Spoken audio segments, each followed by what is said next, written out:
Ram Sita serial இப்போ ராட்டகாசமான episode வந்திருக்கு. Skip பண்ணாமல் ஃபுல் லோடிங் கேளுங்க. அதுக்கு முன்னாடி இந்த வீடியோ பிடிச்சிருந்துச்சுன்னா லைக் பண்ணி பாருங்க. ரொம்ப பிடிச்சிருந்துச்சுன்னா நம்ம சேனலுக்கு வந்து சப்ஸ்கிரைப் பண்ணி கண்டினியூஸாக ஆதரவு வந்து தாங்க. சீதா வந்து நான்சி ரூமில் வந்து காஃபி எடுத்துகிட்டு வந்து வைக்கிறாங்க. எதுக்கடி என் ரூமில் வந்து காஃபி எல்லாம் வைக்கிற? நீ தானே ரொம்ப நேரமாக வந்து காஃபி கொடுன்னு மற்றவங்க காஃபியெல்லாம் பிடிங்கி வந்து சாப்பிட்ற நிலமை வந்துடுச்சு. அதனால தான் பாவம் பார்த்து வச்சேன். அதெல்லாம் இருக்கட்டும், எனக்கு உனக்கும் நடுவில் என்ன பிரச்சனை இருக்குது? ஒன்றும் இல்லையே. அப்படி இருக்கும்போது எதுக்காக என் குடும்பத்தை பழி வாங்கன்னு நினைக்கிற? நீ மகாவோட விரோதி. அப்படி இருக்கும்போது மகாவோட விரோதியெல்லாம் எனக்கும் விரோதி தானே. முதல்ல மகாவை பற்றி உனக்கு என்ன தெரியும்? அதெல்லாம் எனக்கு தெரியாது. நான் உன்னை ஏதாவது ஒன்று பண்ணியே தீருவேன் அப்படின்னு சொல்லும்போது கடுப்பாயிட்டாங்க சீதா. நீ லண்டனில் படித்த வளர்ந்தவ தானே, உனக்கு மேனஸு ப்ரைவேசி எல்லாம் தெரியும்ல. பாஸும் நானும் இப்போ ஒத்துமையாக தான் இருக்கோம். எங்கள் வாழ்க்கை அடுத்த கட்டத்துக்கு மூவ் ஆகிடுச்சு. எங்களுக்குன்னு குழந்தையும் வந்துருச்சு. அப்படி இருக்கும்போது தேவையில்லாமல் எதுக்காக வந்து பர்ஃபார்ம் பண்ணிக்கிட்டு இருக்க அப்படின்னு சொல்லி கேட்குறாங்க. முதல்ல மகாலட்சுமி உங்கள் அக்காவை தான் வந்து மதுமிதாவை பொண்ணு பார்த்துருந்தா. கடைசியில் நீ வந்து கல்யாணம் பண்ணிட்டு இங்கே வந்த. மகாலட்சுமி வந்து அவங்களோட விருப்பத்தை மற்றவங்களோட விருப்பம்னு திணிக்க ஆரம்பிச்சிருவாங்க. அவங்களுக்கு என்ன பிடிச்சிருக்கோ அது மட்டும்தான் மற்றவங்களுக்கு விருப்பமாக இருக்கணும்னு நினைக்கிறவங்க. அப்படி இருக்கும்போது இதெல்லாம் தப்புன்னு மகாலட்சுமிக்கு தெரியாமல் இருக்கலாம். ஆனால் லண்டன்லேயே படித்து வளர்ந்தவங்க உங்களுக்கு தெரியாமல் இருக்கிறது தான் ஆச்சரியமாக இருக்குது அப்படின்னு சொல்லி நான்சிக்கிட்ட வந்து பேச்சுவார்த்தையை வந்து ஆரம்பிக்கிறாங்க சீதா. அதெல்லாம் முடியாது. என் அக்காவே நீ அமுச்சு வச்சிருக்க. அப்படி இருக்கும்போது மகாவுக்கு தான் எனக்கு எல்லாமே செஞ்சா. அவளோட விரோதி எல்லாம் அவள் ஒன்று அழிக்கணும்னு நினச்சா, இந்த குடும்பத்தை விட்டு பிரிக்கணும்னு நினச்சா. அது முடியாமல் போயிடுச்சு. அதே சந்தர்ப்பத்தில் உன்னை நான் சும்மா விட மாட்டேன் அப்படின்னு சொல்லி உச்சக்கட்ட கோபத்தில் வந்து பேசுகிறாங்க. அந்த இடத்துல நம்ம சீதா, ஏய் என்ன நினச்சிட்டு இருக்க? உன் பேச்செல்லாம் கேட்கணும்னு அவசியம் இல்லை, தேவையும் இல்லை அப்படின்னு சொல்லி நான்சி வந்து சொல்கிறாங்க. உடனே இந்த குடும்பத்தையும் நான் பிரிச்சே தீருவேன்னு சொல்லி கங்கன கட்டியில் அலையிறாங்க. அப்படியா? வீணா வந்து தோற்று போயிடுவேன் அப்படி நம்ம சீதா வந்து மாஸ் பண்ணுறாங்க. உன்னை வந்து கடுப்பாயிட்டாங்க நான்சி. அப்படியா? உன்னோட குடும்பம் தான் உன்னோட பலம். அந்த குடும்பத்தையும் அவங்ககிட்டேருந்து பிரிக்கிறேன். இந்த குடும்பம் ஒன்று மகாலட்சுமி மாதிரி எனக்கு கட்டுப்பட்டு அதிகார திமுறில் நடந்துக்கல. எல்லாரையும் நான் கட்டி போட்டு வச்சுருக்கேன். மகாலட்சுமி மாதிரி திமுறா கௌரவமாலாம் இல்லை. எனக்குன்னு அன்பால் கட்டுப்பட்ட குடும்பம். அப்படி இருக்க சூழ்நிலை என்னை விட்டு இந்த குடும்பம் இருக்காது. அப்படியா? அதையும் பார்த்துடலாம். நான் நேரடியாக சவால் விட்றேன். உங்ககிட்டேருந்து ஒட்டுமொத்த குடும்பத்தையும் பிரிக்கிறேன். பிரித்ததுக்கப்புறம் அவங்களே உன்னை வீட்டை விட்டு துரத்துறபடி நான் செய்ய வைக்கிறேன். இது சத்தியம். ஓ, அந்தளவுக்கு உனக்கு திமிரு ஏறி போச்சா? இன்னைக்கு இப்போ நான் சொல்கிறேன். இன்னும் ஒரு வாட்டி என் குடும்பத்தை தொடணும், ஏதாவது வந்து பிரச்சனை கொடுக்கணும்னு நினச்சேன்னு வச்சுக்கேன், நான் உன்னை வீட்டை விட்டு துரத்தி அடித்து துரத்துவேன் அப்படின்னு சொல்லி சீதா வந்து பதிலுக்கு வந்து சபதம் வந்து போடுறாங்க. நீ என்கிட்ட அடி வாங்கி மிதி வாங்கி தான் இந்த வீட்டை விட்டு போகணுன்னு எழுதியிருந்தா யாரால் மாற்ற முடியும்? விதியை மாற்ற முடியாதுல்ல அப்படின்னு சொல்லி சீதா வந்து மாஸ் பண்ணோன்னே அப்படியே அரண்டு போயிட்டாங்க. அந்த இடத்துல சீதா கிட்ட இன்னொரு வாட்டி நான்சி அவதாரத்தில் தோற்று போனால் கேவலமாக இருக்கும். மகாவாக தோற்று போனனால தான் நான்சியாக வந்தேன். இப்போ நான்சியாக தோற்று போகிற நிலமை வருதுங்கிற மாதிரி தான் கோவத்தின் உச்சத்தில் இருக்காங்க நான்சி. அந்த இடத்துல ஒன்று அர்ச்சனாவும் சுபாஷையும் கோயிலுக்கு வர சொல்கிறாங்க. அதே மாதிரி கோயிலுக்கு வராங்க. உங்களுக்கு ஷேர் வேணுமா வேணாமா? ஆமாம் வேணும். அதுக்கு நீங்கள் வந்து எதுவும் வேலை பார்க்குறீங்களா இல்லையா? அப்போனா எங்களுக்கு ஷேர் எடுத்து கொடுத்துருவியா? கண்டிப்பாக கொடுத்துருவேன். அதுக்கு நீங்கள் தான் வந்து தீவிரமாக வந்து வேலை பார்க்கணும், சரிங்களா? சீதாவை ஒட்டுமொத்த குடும்பத்தையும் பிரிக்கணும். அப்படி பிரிக்கணும்னா என்கிட்ட ஒரு ஐடியா இருக்குது. அதை நீங்கள் செய்வீங்களா? தைரியமாக செய்யணும். ஏன்னா இதில் நீங்கள் தான் வந்து பிரதிபலன் நிறையவே அனுபவிக்க போகிறீங்க. அப்படி இருக்கும்போது சும்மாவா 25%னா? அதுவும் கரெக்டு தான். நீங்கள் சொல்லுங்கள், எதுவாக இருந்தாலும் சிறப்பாக செஞ்சிடலாங்கிற மாதிரி தான் அங்கே வந்து சொல்கிறாங்க. இதை கேட்டோன்னு வந்து கடுப்பாயிட்டாங்க நம்ம அர்ச்சனா. என்னது பிரச்சனையில் மாட்டி விட்டுருவியோ? ஏய், பிரச்சனை இருந்தால் தான் உனக்கு ஷேர் கிடைக்கும்னா பிரச்சனை பண்ணுவியா மாட்டியா?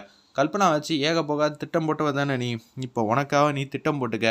உன்னை எப்படியெல்லாம் ஏற்கணும்னு எனக்கு நல்லாவே தெரியும். அது மாதிரி நீ செஞ்சால் உனக்கு 25% ஷேர் வந்து நான் கொடுத்துருவேன் அப்படின்னு சொல்கிறாங்க. அந்த இடத்துல நம்ம நான்சி பேசுகிறாங்க. சரின்னு சொல்லிடுறாங்க. வீட்டுக்கு வந்துடுறாங்க. நீங்கள் தான் சாப்பாட்டில் இந்த பொருளை வந்து கலக்கணும். அப்படி கலந்து கொடுத்துட்டீங்கன்னு வச்சுக்கோங்களேன், அவ்வளோதான். சாப்பாட்டில் கலந்தா நிச்சயம் வந்து ஏதாவது பிரச்சனை ஆகிடும். அதனால் பாயசத்தில் கலந்துடுங்க அப்படின்னு சொல்கிறாங்க. பாயசத்துலையா? ஏன் அதில் கலக்கணும்? ஏன்னா அதில் கலந்தால் தான் தெரியாது. இன்னொன்று வந்து எல்லோரும் கடைசியாக வந்து பாயசத்தை வந்து குடிச்சிருவாங்க. ஏன் இது மாதிரி சொல்கிறாங்கன்னா, முதல்ல அந்த டெய்லரிங் யூனிட்டில் தான் வந்து சாப்பாடு வந்து மத்தியான சாப்பாடு போகுது. அதில் பாயசத்தில் தான் கலக்க சொல்லியிருக்காங்க நம்ம நான்சி. ஏன்னா துரையும் சேதுராமனும் ஸ்வீட்னா பிடிக்காதான். அவங்க 2 பேரும் ஸ்வீட் சாப்பிட மாட்டாங்கங்கிற ஒரே காரணத்துக்காக தான் மகாலட்சுமி வந்து இது மாதிரி முடிவெடுத்திருக்காங்க. இன்னமும் குடும்பத்து மேலே பாசமாக இருக்காங்க. ஆனால் சீதாவை பழி வாங்கணும்னு சொல்லிட்டு அவங்க நடந்துக்கிற செயல் தான் வந்து சுத்தமாக வந்து கடுப்பேற்றுற மாதிரியே இருக்குன்னு சொல்லலாம். அந்த இடத்துல ஒரு பக்கம் சரி நாங்கள் செஞ்சிடறோம், பார்த்து உஷாராக செய்யணும், சரிங்களா அப்படின்னு சொல்லும்போது கீழே ராமோட தங்கச்சிங்க வந்து இருக்காங்க. பக்கத்தில் ராமும் இருக்காங்க. இன்றைக்கி எவ்வளோ மரியாதை அதிகமாக எங்கள் காலேஜில் வந்து நடந்துச்சு. ஏன்னா எங்ககிட்ட சீனியர்ஸ்லாம் வந்து வம்பிழுத்துக்கிட்டு இருப்பாங்க. ஐபிஎஸ் அதிகாரியோட தங்கச்சின்னு தெரிஞ்சோன்னே எல்லாரும் 10 அடி தூரத்துலேருந்து தள்ளி நிற்கிறாங்க. ஆமாம் ராம், நீ இன்னொரு வாட்டி கொண்டு போய் காலேஜில் விட்டால் நல்லாயிருக்கும். ஒன்று துரை வந்து பேசுகிறாங்க.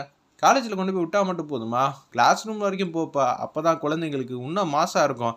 ஆமாம் இல்லை, சூப்பர் மாமா, நீங்கள் கலக்குறீங்க போங்க அப்படின்னு சொல்லிடுறாங்க. அந்த இடத்துல அஞ்சலி, சத்யா, பிரியா ஒரு பக்கம், அதான் எல்லாரோட ரெக்கமெண்டேஷனும் ஹெவியாக இருக்கே, வாங்க போகலாம் அப்படின்னு சொல்லிட்டு தான் ராம் வந்து கூட்டிகிட்டு போகலான்னு இருக்காங்க. உடனே வந்து செல்விக்கிட்ட வந்து தன்னந்தனியாக வந்து பேசுகிறாங்க. அந்த இடத்துல நம்ம அஞ்சலி, சத்யா, பிரியா மத்தியானம் 3 சாப்பாடு வந்து சேர்த்து வந்து அனுப்பிச்சி வச்சுருங்க.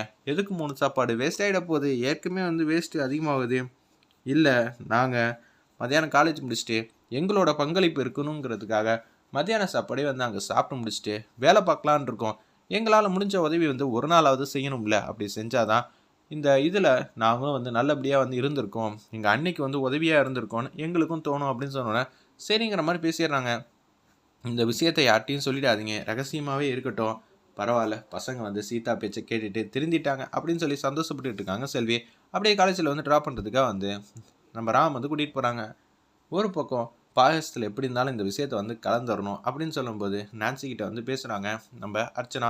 அடுத்த திட்டம் என்ன பண்ணணும்னு சொல்லு, நீ வந்து உடம்பு முடியாத அளவுக்கு நடிக்கணும். ஏன்னா இங்கே பாயசத்தில் நீ விஷயத்தை வந்து கலக்கணும் இல்லை அப்படின்னா வீட்டுக்கு வந்தாதான் உன்னால் கலக்க முடியும். காலையில் வந்து நீ 8:30க்கெலாம் வந்து கிளம்பிடுவேன் டைலரிங் யூனிட்டுக்கு. இப்போ சாப்பாடு வந்து 11 மணிக்கு தான் வந்து சமைச்சு அப்படியே சுட சுட அனுப்பிச்சி வைப்பா. பாயாசம் வந்து கடைசியாக தான் பண்ணுவாள். அப்படி இருக்கும்போது நீ வீட்டுக்கு வந்துட்டு அவளை ஏமாற்றி நீ வந்து பாயாசத்தில் இது மாதிரி கலக்கணும்னா உடம்பு இல்லைன்னு சொல்லிட்டு பர்ஃபார்ம் பண்ணிட்டு வந்தால் தான் உண்டு, சரியா அப்படின்னு சொல்லிடுறாங்க. நான் வேணா நடிக்கிட்டான்னு சுபாஷ் வந்து கேட்குறாங்க.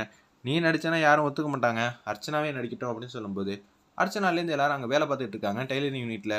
ஏய், உடம்பு சரியாத மாதிரி நடிக்கணும், எடுத்தோடனே நடித்தா நம்ம மாட்டிப்போங்க, வேறு எதாவது தான் பண்ணணுங்கிற மாதிரி யோசிச்சுட்டு இருக்காங்க. அந்த இடத்துல நம்ம அர்ச்சனாவும் சுபாஷும் ஒரு பக்கம், என்ன வேலையெல்லாம் பார்க்காம இருக்கீங்க, துரை வந்து கேட்குறாங்க. 2 பேரோட திருட்டு மொழியை பார்த்தா ஏதோ ஒரு விஷயம் வந்து செய்கிற மாதிரி தெரியுது. இன்னொரு வாட்டி ஏதாவது செஞ்சீங்க அதுக்கப்புறம் வீட்டில் இல்லை, எங்கே இருப்பீங்கன்னே தெரியாது. சேது வந்து எல்லா விஷயத்துலையும் வந்து பல்ல கடிச்சிட்டு இருக்க மாட்டாப்புல. துரை அப்படியே தெரியுது. ஆமாம், இவங்க 2 பேரும் வந்து பார்த்தாலே தெரியல அப்படின்னு சொல்லும்போது எனக்கு உடம்பு சரியில்லை அப்படின்னு சொல்கிறாங்க. வேலையெல்லாம் பார்க்க முடியாது, டயர்டாக இருக்குது. ஓ, இனிமேட்டே நீ குண்டா இருக்க, இன்னமும் நீ வேலை பார்க்காம உட்காந்துட்டு இருந்தான்னு வச்சுக்கேன், அப்புறம் உன்னை பார்த்தாலே வந்து அடையாளம் தெரியாத அளவுக்கு பீப்பா மூலம் ஆகிடுவேன் அப்படின்னு சொல்லும்போது கடுப்பாயிட்டாங்க அர்ச்சனா. நானும் இந்த கம்பெனியோட ஓனர் தான், நீ தைக்கிற வேலைக்கு தானே வந்த, அந்த வேலையை மட்டும் கிழிச்சா போதும், அதுக்குன்னு துணியை கிழிச்சு விடாத, பையர்ஸ்லாம் வாங்கும்போது கேவலமாக திட்டிவிடுவாங்க, சரியான்னு சொல்லும்போது இதெல்லாம் நமக்கு தேவையா. உன்னை சீதா வந்து கடுப்பாயிட்டாங்க. அவங்கள பற்றி ஏன் நீங்கள் திட்டிக்கிட்டு இருக்கீங்க, அவங்க உழைக்கிறதுக்காக வந்திருக்காங்க. இன்னொன்று அவங்க வேலை வெட்டி இல்லாமலாம் இல்லை, ஏகப்பட்ட வேலையெல்லாம் விட்டுட்டு நமக்காக உதவி செய்கிறதுக்காக வந்திருக்காங்க. அவங்கள போய் அலட்சியமாக வந்து பேசுகிறீங்கன்னு சொல்லும்போது அர்ச்சனா வந்து வேணும்னே வந்து மயக்கம் போட்டு கீழே விழுவுற மாதிரி தெரியுது. இதை பார்த்தோன்னே வந்து சந்தேகம் தான் படுவாங்களா, இல்லை சாப்பாட்டில் வந்து ஒரு விஷயத்த வந்து கலந்துருவாங்க. கலந்ததுக்கப்புறம் சீதாக்கு இந்த விஷயம் எப்படி தெரியுதுன்னா அப்கமிங் எபிசோட் ட்விஸ்டாக இருக்கும் போது வெயிட் பண்ணி பார்ப்போம்.